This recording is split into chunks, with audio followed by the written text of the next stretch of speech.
오늘날 제가 친구를 만났는데요. 친구는 예수를 안 믿는 사람입니다. 예수님을 모르는 친구인데 그 친구가 도대체 기독교를 이해할 수 없다 이런 말을 했습니다. 그 이유를 들어보니까 이런 거였어요. 예수를 믿고 천국 간다. 예수님께서 십자가에 못 박혀 달려 돌아가셨다. 그 말뿐이라는 겁니다. 그리고 달라지는 게 없대요. 별반 다른 게 없대요. 그래서 도저히 기독교를 나는 받아들일 수 없다. 그런 말을 했습니다. 근데 제가 가만히 생각을 해봤습니다. 그리스도인이 된다라는 것이 무엇인가? 구원받고 구원 이후의 삶을 사는 것은 무엇인가? 사실 저도 설명하기 어려웠습니다. 그리스도인의 정체성, 그리스도인으로서 산다라는 그 의미와 내용, 이것이 무엇인가? 아마 많은 분들에게 그리스도인으로서 사는 것이 무엇이냐라고 물어보면 대답하기 굉장히 어려울 겁니다. 예수 믿고 나를 위해서 십자가에 못 박혀 죽으셨고 나는 그 예수님을 믿고 그리고 나는 구원받았다. 나는 천국을 소망할 수 있다. 우리가 여기까지는 이야기할 수 있지만 사는 거에 대해서는 우리가 경험이 없어요. 그리고 경험과 그 의미와 내용을 말하기가 쉽지 않습니다. 실제로 그렇습니다. 우리가 예수님을 믿은 다음에 어떤 일이 일어났습니까? 우리 가정에서 어떤 일이 일어났죠? 내가 직장에 가서 동료들과의 관계 속에서 어떤 일이 일어났습니까? 친구들과 그 사이에서 예수 믿는 사람으로서 어떤 내용과 어떤 의미가 그 안에 담겨 있었습니까? 우리의 이웃과 우리 자녀들과 이 금융 시스템에 어떤 일이 일어났습니까? 이 민주주의에 어떤 일이 일어났습니까? 우리가 설명하기 참 어렵습니다. 왜냐하면 우리는 예수 믿고 구원받았다. 우리 이거 하나만 가지고 여기까지 왔거든요. 이런 생각을 해봤습니다. 이렇게 넓고 긴 깊은 강의 한편의 강둑에 서서 나는 예수 믿는 사람, 그리스도인하여서 예수를 믿고 천국을 바라보는 사람, 그리고 반대편의 강둑에는 구원의 완성이 기다리고 있는 거죠. 그런데 이 사이가 이 사이의 내용이 도대체 뭔지를 잘 모르겠는 거예요. 우리는 언제까지만 이 강둑 이 한편에 서서 이 구원의 완성만을 기다리고 있어야 합니까? 저는 친구와 대화 속에서 그런 깊은 고민과 깊은 생각에 빠졌었습니다. 그러는 가운데 오늘 본문을 만났는데요. 오늘 본문의 그 이야기는 구원의 여정을 압축해 놓은 내용입니다. 그래서 우리가 한 절 한 절 살펴보면서 우리가 구원의 이야기, 구원의 여정, 그리스도인으로서 산다라는 것은 무엇인가에 대해서 우리가 교훈을 얻고 깨닫고 그리고 그리스도인으로서 우리가 어떻게 살아야 되는지를 발견하고 돌아갔으면 좋겠습니다. 이스라엘 백성들의 삶은 기적의 연속이었습니다. 우리가 출애굽기 앞에서부터 쭉 차례대로 읽어가다 보면 여러 재앙을 만납니다. 그리고 홍해를 건너는 아주 큰 사건이 일어납니다. 이스라엘 백성들에게는 지워지지 않을 그런 사건입니다. 얼마나 큰 사건이었냐면 15장 2절 말씀에 보면 우리 한번 같이 읽어볼까요? 15장 2절 말씀. 시작. 여호와는 나의 힘이요 노래시며 나의 구원이시로다. 그는 나의 하나님이시니 내가 그를 찬송할 것이요 내 아버지의 하나님이시니 내가 그를 높이리로다. 진심으로 노래하는 것입니다. 홍해를 건넌 이후에 이 이스라엘 백성들이 진심으로 기뻐서 하나님을 찬양하는 찬송하는 노래입니다. 그런데 충격적인 사실이 있습니다. 그것이 무엇이냐면 창세기에 나오는 믿음의 조상들은 이렇게 하지 않았다라는 거죠. 창세기에 나오는 믿음의 조상들이 있습니다. 에녹이 있고 아브라함이 있고 아벨이 있습니다. 그리고 노아가 있습니다. 이 많은 믿음의 조상들은 구원을 받았습니다. 그런데 15장에 나온 이만한 노래가 없습니다. 그러니까 무엇을 이야기하고 싶은 거냐면 홍해를 건너는 사건, 이 구원의 사건은 이들의 인생에 있어서 굉장한 큰 사건이었다라는 것을 말씀드리고 싶습니다. 출애굽기 14장 13절에 모세가 이렇게 이야기했습니다. 모세가 백성에게 이르되 너희는 두려워하지 말고 가만히 서서 여호와께서 오늘 너희에게 위하여 행하시는 구원을 보라. 너희가 오늘 본 애굽 사람을 영원히 다시 보지 아니하리라. 너희를 위하여서 행하는 구원을 보라. 그런데 하나님께서 그 구원을 보여주셨습니다. 여호와는 나의 구원이 되셨도다 라고 이 사람들은 고백하고 있습니다. 여러분도 이런 경험이 있을 거라고 생각을 합니다. 예수님을 인격적으로 만났을 때에 여러분들 그 기억을 한번 찾아보시기를 바랍니다. 어떠한 일이 있었습니까? 감격의 눈물이 있었죠. 얼마나 감격스러웠는지 그 눈물이 금세 멈출 수가 없었습니다. 그 기쁨의 텐션이 있었습니다. 얼마나 기뻤던지 그 기쁨의 텐션이 떨어지지 않았어요. 일주일이 지나도, 2주가 지나도, 한 달이 지나도 그 텐션이 떨어지지 않았습니다. 여러분들의 그 마음은 어땠습니까? 여유가 넘쳤죠. 네, 이 마음이 태평양 같아가지고 이웃을 대하는데 관대했습니다. 예수님을 인격적으로 만났을 때에 우리가 경험한 사건입니다. 이스라엘 백성들도 이러한 사건 가운데 하나님을 찬송하고 감사하는 노래를 불렀습니다. 그러면 이런 질문을 할 수 있을 것 같아요. 하나님은 왜 우리를 불러주셨을까? 구원의 궁극적인 목적이 무엇일까? 하나님은 그 구원을 어떤 방법으로 이루어 가시는지, 그리고 구원의 완성의 그 끝자락의 모습은 어떤지 우리가 궁금할 수 있습니다. 여러분, 하나님이 우리를 부르신 궁극적인 목적이 있습니다. 그것은 무엇입니까? 젖과 꿀이 흐르는 가나안 땅으로 인도하시는 겁니다. 그러나 중요한 것은 무엇이냐면 가나안 땅으로 국한해서는 안 된다라는 것입니다. 하나님이 우리를 부르신 이유는 무엇이냐면 가나안 땅으로, 우리에게 약속하신 그 구원의 완성의 땅으로 들어가는 것뿐만이 아니라 하나님의 백성으로 살아가게 하는 그 삶의 방식을 우리에게 보여주고 싶어 하시는 거죠. 출애굽기 15장 26절 말씀인데요, 이 말씀을 통해서 우리가 한번 살펴보겠습니다. 우리 26절 같이 한번 읽겠습니다. 시작. 이르시되 너희가 너희 하나님 나 여호와의 말을 들어 순종하고 내가 보기에 의를 행하며 내 계명에 귀를 기울이며 내 모든 규례를 지키면 내가 애굽 사람에게 내린 모든 질병 중 하나도 너희에게 내리지 아니하리니 나는 너희를 치료하는 여호와임이라. 두 가지 삶의 방식을 대조하고 있습니다. 그러니까 하나님의 말씀을 잘 들으면 너희가 복받는다. 애굽 사람들처럼 하나님의 말씀을 거절하면 저주를 받는다. 이런 단순한 비교가 아니라 삶의 방식을 대조합니다. 삶의 내용이 어떠한지, 하나님의 백성으로서 살아가는 삶의 내용이 어떠한지, 하나님의 말씀을 거절하고 애굽의 그 나라 안에서, 애굽의 통치 안에서 살아가는 삶의 모습이 어떠한지를 비교하고 대조하는 것입니다. 애굽은 세상을 대표하는 상징성이 있습니다. 네, 말씀해 보니까 어떠합니까? 질병이 있어요. 질병이 있고 죄로 인한 썩어짐이 있습니다. 허무함이 있고 악한 것이 있습니다. 망하는 것이 있고 스스로 자처하는 것이 있습니다. 자신들도 망해가고 있습니다. 파멸이 있습니다. 그것이 바로 애굽이 상징하는 세상 속에서 살아가는 사람들의 삶의 모습입니다.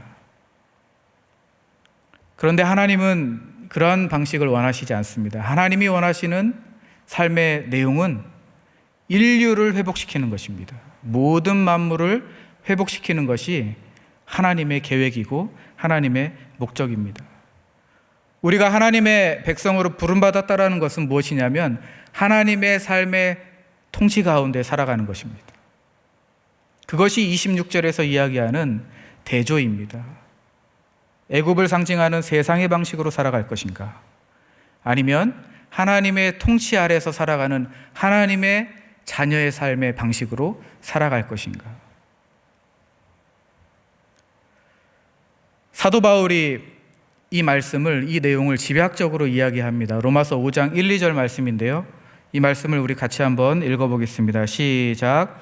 그러므로 우리가 믿음으로 의롭다 하심을 받았으니 우리 주 예수 그리스도로 말미암아 하나님과 화평을 누리자. 또한 그로 말미암아 우리가 믿음으로 서 있는 이 은혜에 들어감을 얻었으며 하나님의 영광을 바라고 즐거워하느니라. 사도 바울이 압축했거든요. 뭐라고 이야기했느냐? 예수를 통해서 우리가 구원을 얻는데요. 구원을 얻었을 때의 죄와 사망의 자리에서 벗어나 하나님과 화목하게 된대요. 그리고 하나님의 자녀가 되고 현실적으로 영원토록 하나님의 돌보심과 복 아래 산다라는 것입니다. 그리고 하나님의 영광과 승리의 자리에 가는 그 하나님의 계획 아래 있다. 이것이 바로 하나님의 자녀의 삶의 내용이다 라고 사도 바울이 이야기하고 있습니다. 여기까지만 우리가 이야기한다면 참 구원받은 백성으로서 정말 하나님 앞에 감사할 수 있습니다.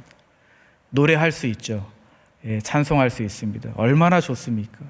온 인류를 회복시키시고 만물을 새롭게 하시고 하나님의 그 통치 아래서 죄와 질병이 아닌 그리고 사망이 아닌 정말 생명을 가지고 살아가는 그 삶의 모습 얼마나 좋습니까? 그런데 오늘 말씀을 이어서 읽어가다 보면 성도의 현실은 그렇지 않습니다. 그리스도인의 삶이란 현실적으로 그렇지 않습니다. 오늘 말씀에 보면 성도의 현실은 환난입니다. 시련이 있고 시험이 있는 거죠. 22절, 23절 말씀입니다. 우리 한번 같이 읽겠습니다. 22절, 23절입니다. 시작. 모세가 홍해에서 이스라엘을 인도하며 그들이 나와서 수르 광야로 들어가서 거기서 사흘 길을 걸었으나 물을 얻지 못하고 마라에 이르렀으니 그곳 물이 써서 마시지 못하겠으므로 그 이름을 마라라 하였더라. 구원의 시작이 감격이었습니다. 감동이 있었고 눈물이 있었습니다. 기쁨이 있었습니다. 그런데 구원의 여정을 시작하자마자 사흘 길을 걸었고 70km를 걸었습니다. 그런데 목이 마른 거예요. 애굽에서 나올 때 가축 부대에 물을 가득 채워서 나왔는데 이제는 물이 다 떨어진 겁니다. 가축들에게 줄 물도 없고 마실 물도 없는 거죠. 목이 다 들어갔을 것입니다. 그런데 가다 보니까 기다렸던 오아시스가 발견되었습니다. 그런데 오아시스에 가서 그 물을 마셔보니까 쓴물인 거예요. 얼마나 절망스러웠겠습니까? 실망스러웠겠죠. 차라리 오아시스라는 것을 발견하지 않았으면 좋았을 텐데 오아시스를 보고 간 다음에 물을 마시려고 하니까 썼다. 얼마나 그 물이 썼던지 그 이름이 마라다라고 성경은 이야기합니다. 광야가 주는 최초의 공포입니다. 두려움이죠. 여기서 죽는 게 아닌가. 생존에 필요한 요소가 물인데 물이 없는 거예요.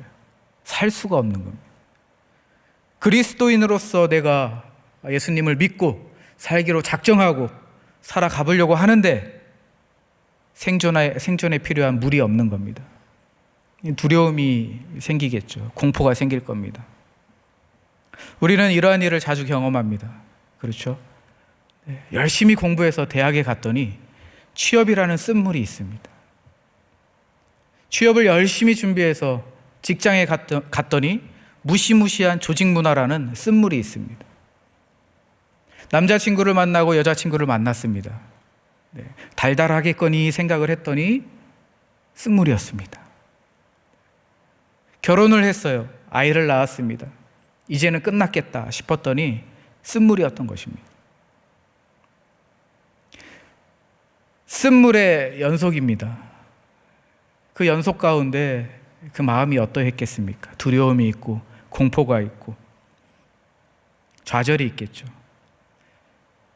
그래서 사실은 구원을 받고 그 구원의 길을 가는 것, 십자가의 길을 가는 것, 제자로서 살아가는 것, 예수님을 따라서 세상 속으로 들어가는 것, 여기에는 좌절이 있고 절망이 있습니다. 어려움이 있고 실망이 있습니다.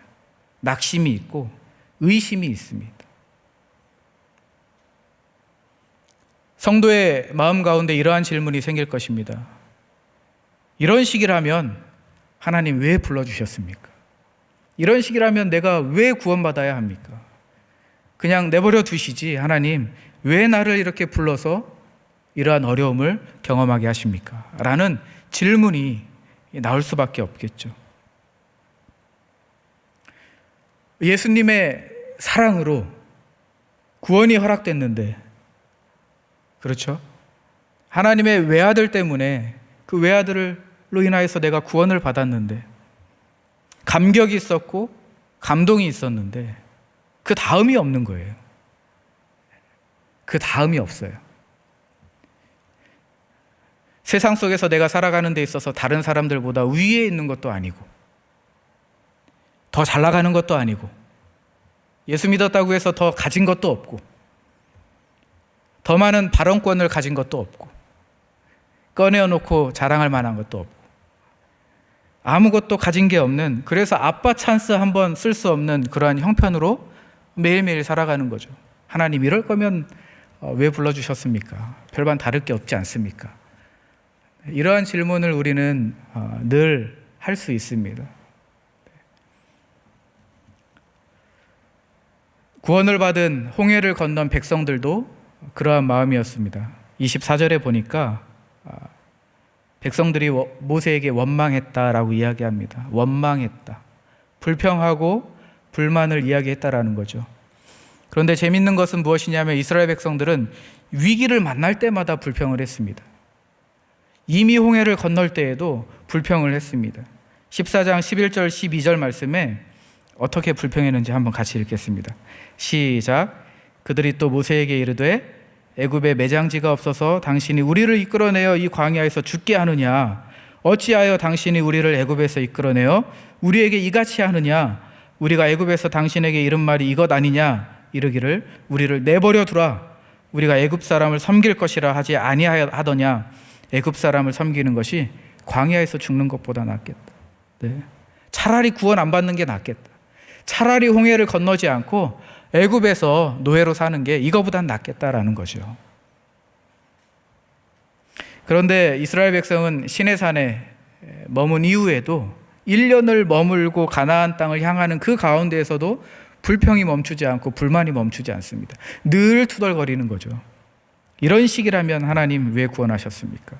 바로의 손아귀에서 벗어나면 어려움 끝, 행복 시작일 줄 알았는데 그들의 앞에 눈에 놓여있는 이 공포가 그런 마음을 형성시키는 거죠.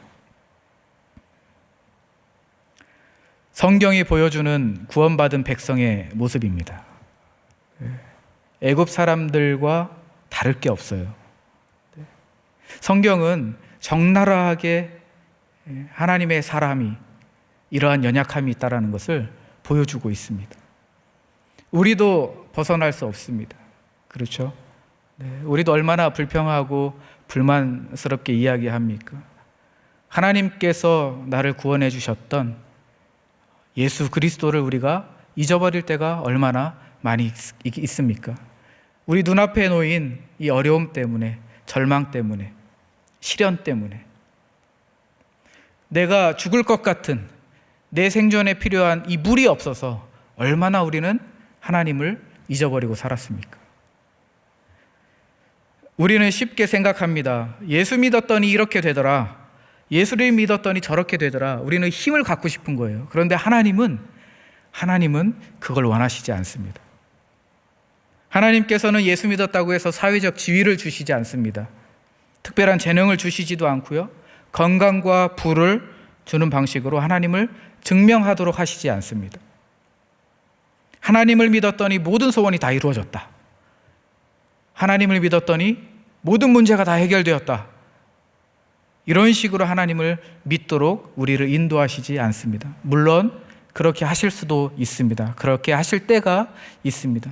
그런데 하나님은 우리의 기대와는 다른 방식으로 우리를 인도하시는 거죠. 우리가 어떻게 알 수 있습니까? 하나님이 그들을 시험했다라고 이야기합니다. 25절 하반절에 보시면 하나님이 그들을 시험했다. 그리고 오늘 본문 15장 뒤를 넘어서 16장 만나 사건을 보면 하나님이 똑같이 말씀하십니다. 하나님이 그들을 시험했다. 직접적으로 하나님이 1인칭으로 이야기하십니다. 내가 시험하리라. 내가 시험하리라.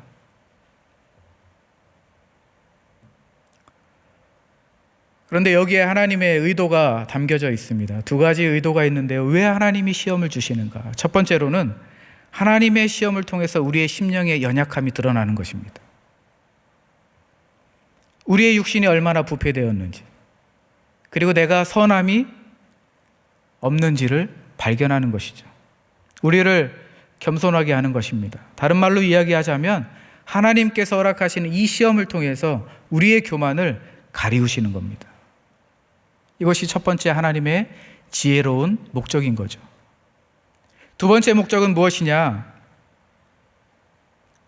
하나님의 그 약속의 땅으로 들어가는데 그 자체에도 하나님의 은혜만으로도 들어갈 수 있다라는 것을 보여주고 싶으신 것입니다.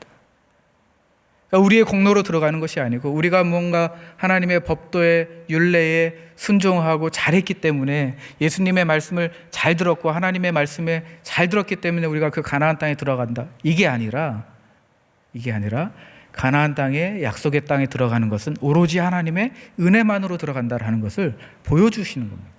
하나님의 임재와 하나님의 사랑만이 우리의 이 심령 가운데 새기도록 하나님이 시험을 주시는 거죠.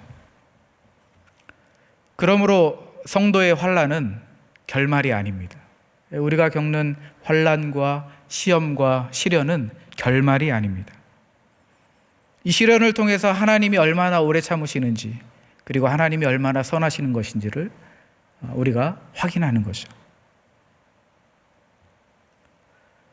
우리가 이러한 시험과 시련과 어려움을 통해서 무엇을 깨달을 수 있겠습니까? 하나님께서 왜 우리를 불러주셨는지, 우리가 왜 부름받았는지, 어떻게 부름받았고 무엇을 위해서 부름받았고 하나님이 그것을 어떻게 이루어 가시는지를 우리가 확인하고 배우는 과정입니다. 우리는 그것을 깨닫는 시간이 바로 이 광야에서의 시간입니다. 왜 하나님께서는 단물을 주시지 않고 쓴물을 주셨습니까? 왜 먼저 단물도 주실 수 있는데 왜 쓴물부터 주셨습니까? 라는 질문에 칼빈은 이렇게 대답했다고 합니다. 하나님께서는 단물을 먼저 주실 수도 있으셨다. 그러나 하나님은 쓴물로서 그들 속에 잠복해 있는 쓴 뿌리를 드러내고자 하셨다. 칼빈이 이렇게 이야기했다고 합니다. 백성들은 원망했죠. 불평을 했습니다. 그리고 불만을 토로했습니다. 그러나 모세는 조금은 달랐습니다. 모세는 하나님 앞에 기도했습니다. 부르짖고 이 상황을 하나님 앞에 맡겨드렸습니다. 25절에 그렇게 나와 있죠. 그리고 하나님은 응답하셨습니다. 하나님은 시험만 줄 것이 아니라, 시험만 주시는 분이 아니라 하나님은 해결해 주시는 분이시기도 합니다. 어떻게 해결해 주셨습니까? 나무를 보여주셨죠. 그리고 그 나무를 물에 넣었더니 그 쓴물이 단물로 바뀌었습니다. 여기서 나무가 상징하는 것은 무엇입니까? 개혁주의 성경학자인 아더 핑크라는 사람은 이 나무라는 것은 예수님의 사역과 예수님의 인격을 가리킨다. 즉 그리스도의 십자가 사건을 가리킨다라고 이야기했습니다. 그렇습니다. 그리스도의 십자가 사건은 두려움에 처해 있는 우리에게 희망을 주고 확신을 주는 자원입니다. 눈앞에 보이는 이 쓴물, 그러나 그리스도의 십자가의 사건으로 우리는 단맛을 경험하는 것이죠. 우리는 눈앞에 있는 고난, 그리고 죽음, 미래를 두려워합니다. 사회적 불안이 있죠. 그리고 격변의 시기에 두려움을 느낍니다. 더 두려운 것은 무엇이냐면 내가 힘이 없어서 이 두려움에 맞서지 못할 것이라는 그 두려움입니다. 그런데 십자가의 사건은 이 두려움을 물리치신다라는 거예요. 구원받은 하나님의 자녀, 모든 것이 순조롭지 않습니다. 그러나 무슨 일이 있든지 간에, 무슨 사건이 있든지 간에, 어떤 두려움이 있든지 간에 예수님을 통해서 우리에게 희망을 주시고 확신을 주신다라는 것입니다. 이 메시지가 바로 오늘 본문에서 이야기하는 마라 사건입니다. 이 쓴물이 단물로 바뀌는 거죠. 그런데 오늘 이 여정의 완성은 27절에 있습니다. 27절 말씀에 보면 이 단맛의 깊이를 더해줍니다. 단맛의 깊이를 더해주는데 27절 한번 같이 읽겠습니다. 시작.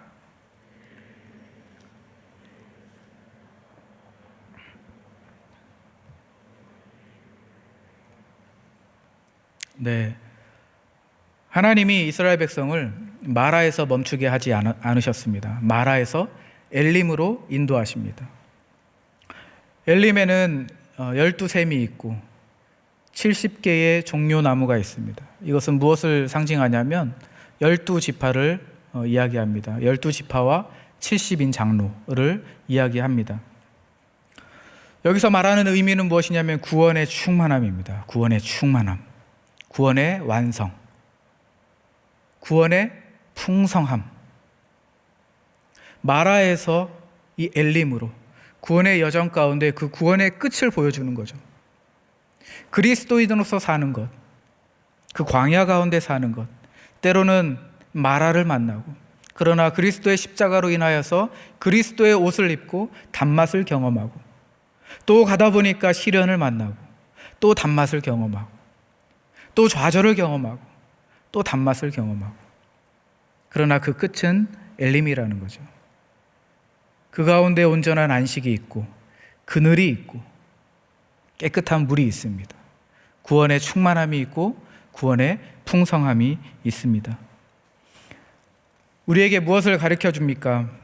그리스도, 예수님과 그리스도가 하나가 되고 연합될 때에, 그리고 십자가의 그 원리를 우리 일상 가운데 성실하게 적용할 때에 고난의 쓴맛은 달게 된다는 것입니다. 심지어는 그걸로 멈추는 것이 아니라 하나님은 그리스도를 통하여서 우리를 엘림의 장소까지 인도하신다라는 것이죠. 그 엘림의 장소는 온전한 안식과 평안과 그리고 그늘과, 거기에는 구원의 완성이 있다라는 것입니다.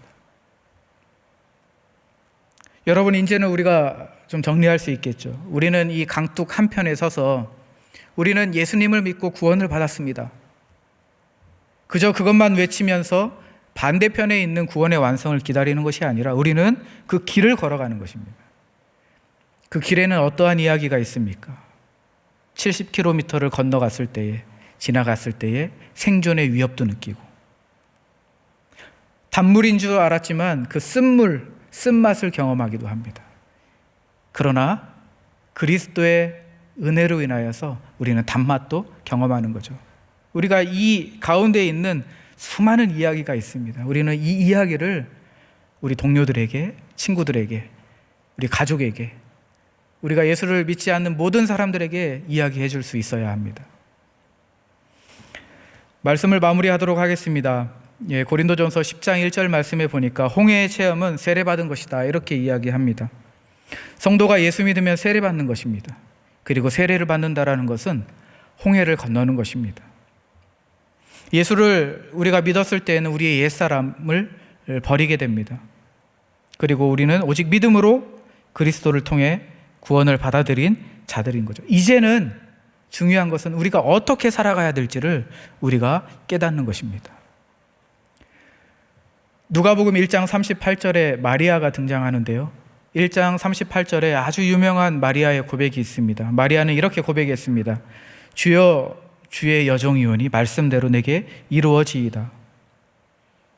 주의 여종이오니 말씀대로 내게 이루어지이다. 순종의 고백입니다. 맹목적인 고백이 아니고 그저 힘센 사람 앞에서 고백하는 그저 복종의 고백이 아니라 의지적인 고백이요, 진정한 고백입니다. 주의 약속을, 이미 아브라함 때부터 되었던 그 약속을 자신의 개인의 약속과 연결하는 순종의 고백입니다. 마리아는 자신의 뜻을 하나님께 맡겼죠. 그리고 아브라함에게 주신 그 약속을 자신의 약속에 연결을 했습니다.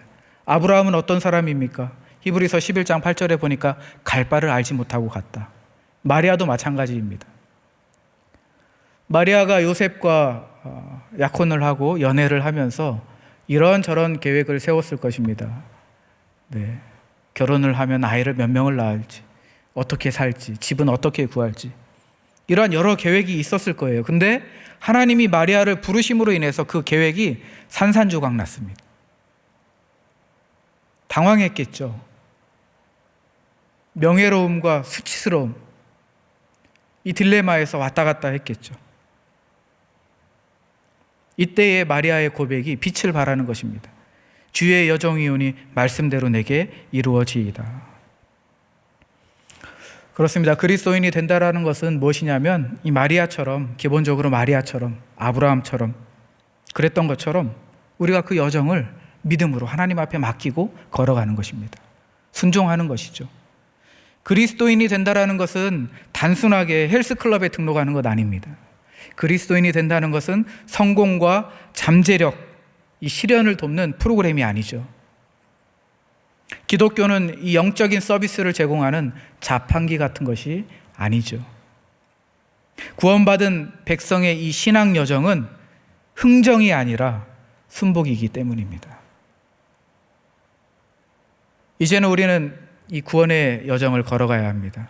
구원의 여정, 이 신앙의 길, 제자도의 길을 걸어가야 하는데, 이때에 눈앞에 보이는 것이 없어도, 갈 바를 알지 못해도, 눈앞에 생존을 위협하는 그 무엇인가 있어도 두려워하지 마시고 그리스도를 통하여서 하나님의 뜻에 순복하는 주의 자녀가 되기를 주님의 이름으로 축원합니다. 우리 성도의 노래 찬양하고 함께 기도하겠습니다.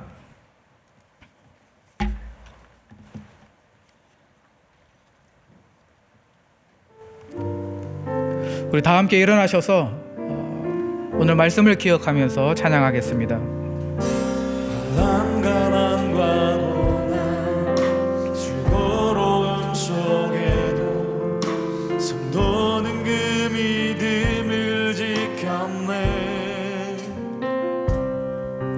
주를 섬기는 일에 자신을 다드리며 진리의 말씀과 성령으로 그 길을 걸어내. 다시 한번 고백합니다. 환난과 가난과 고난 수고로움 속에도 성도는 그 믿음을 지켰네. 주를 섬기는 일에 자신을 다드리며 진리의 말씀과 성령으로 그 길을 걸어내. 그리스도 안에서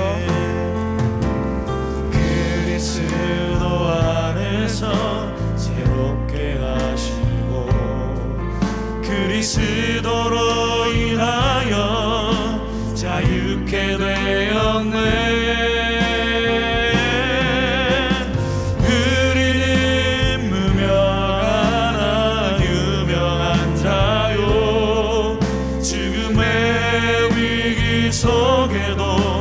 생명 가졌고 근심하나 기뻐하며 가난한 다른 이를 부욕해 하는 자로라. 우리는 무명하나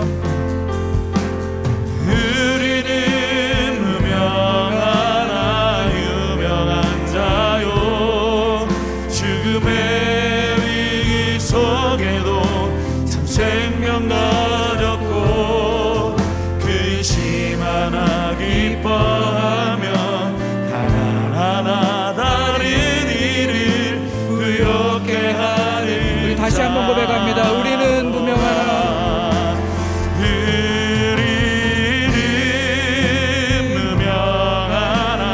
유명한 자요.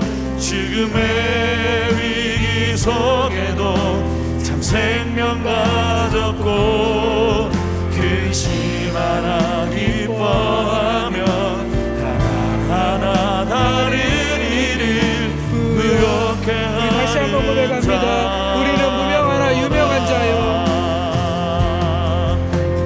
우리는 무명하나 유명한 위기 속에도 참 생명 가졌고 근심 하나 기뻐하며 하나 다른 이를 의롭게 하는 자로다. 이 시간에 한 마음으로 기도하겠습니다. 그렇습니다.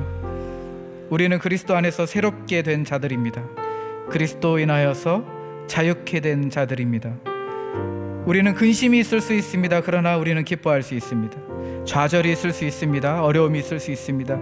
그러나 우리는 그리스도로 인하여서 단맛을 느낄 수 있습니다. 하나님이 인도하시는 구원의 완성, 우리가 가는 이 길의 끝에는 엘림이 있습니다. 하나님의 완전한 쉼이 있고 안식이 있고 기쁨이 있고 즐거움이 있습니다. 우리가 가는 이 길의 여정을 우리가 기쁘게 걸어가게 하여 주시옵소서.